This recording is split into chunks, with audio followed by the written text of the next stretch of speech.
Good morning, everybody. It is time for workout 3 for this week. This is yet again our cardio and core workout, and we are separated again, but a little different than the last couple weeks.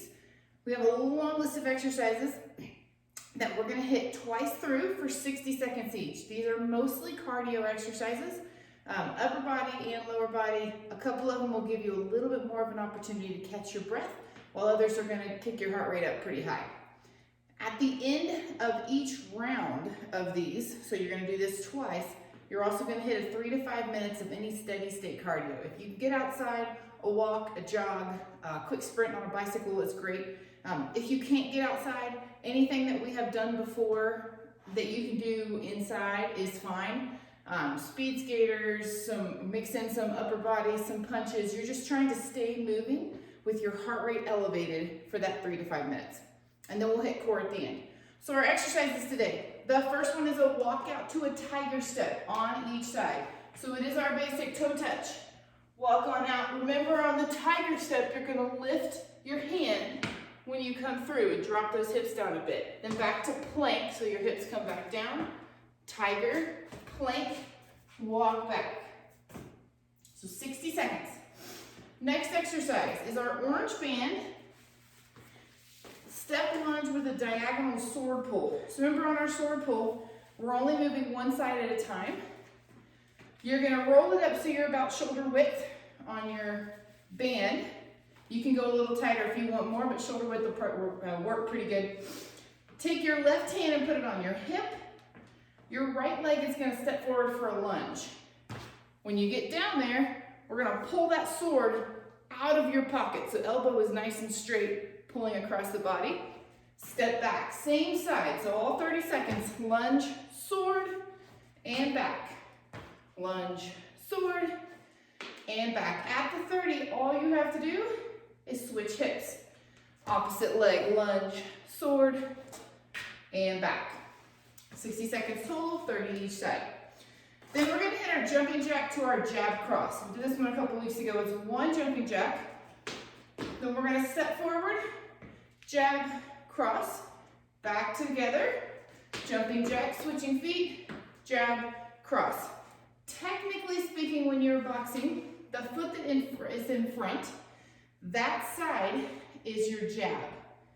So I would be right foot in front, right arm jab, then cross. When I switch, left foot in front, left hand's jab, and cross. If that gets you off in your head, I do not care if you always jab first out of your left and cross out of your right. It's not going to make a big difference. So do whatever will keep the flow for you. So jumping jack, step, jab, cross, jack, jab, cross. Your goal is to move quick and light off of your feet. Next is our hopping curtsy lunge. We're going to alternate sides on this one. So I'm going to step back for my curtsy, scoot over a little bit, and then I'm going to try to hop when I stand up off that single leg. Then put it down, curtsy, hop, step, curtsy, hop, step, curtsy, hop. Basically, your hop is almost like part of a skip. It's just a driving up on the knee, getting up off that ground. It is perfectly fine to lift that knee and just push off of those toes if you're not hopping. Perfectly fine. Do whatever gets that heart rate up. Then we're gonna hit Frankenstein to butt kick. So similar to some of the things that we've done in warm-up, but we're combining them hopefully a little bit faster than a warm-up pace. Keep that heart rate elevated. Frankenstein out of each leg. So Frankenstein, Frankenstein, and then butt kick, butt kick. Frankenstein, Frankenstein, butt kick, butt kick. You can take a little bit of a hop in the feet. Goal again, elevate that heart rate. Coming out of that one and right into our sprawl to flat. We all know this one. Down to that squat. Feet go back. Nice strong plank. Drop to the ground. And then all the way back up and stand. No push up, no jump. I strongly suggest that you lower yourself to the ground. You want a little bit of control going down so you don't slam your body. But it does not need to feel like a push-up. Just let the body fall. All right.